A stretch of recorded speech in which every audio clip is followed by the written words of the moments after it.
বেহুদা মোর বাড়ি কাকা শুনো ছিল নাই বাদন ওই সুযোগতে মোর মায়ের নগদ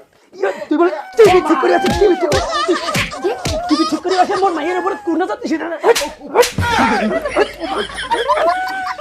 তোমার জানা কি হয়ে গেছে না ওই ছেড়া তো মুখ খারাপ নজরে দেখিবা দি চোখে করে করে যাচ্ছে তামান দেখেছে ওই তেনা যে ঘরে ঢুকে মুখ জাম কাটায় দইছে আরে না ব্যাপার কেনতে নজরটা একদম ভালো না মুই কাম করতে মুখ কোন নজর দিয়া দেখিয়া না আছে তোমার জেলা গেছে সেটা দেখে কাকু দেখিয়া না আছে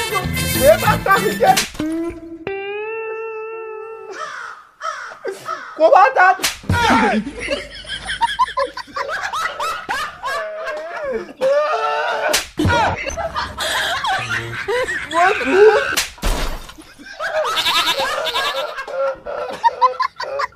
আমি কিছু করো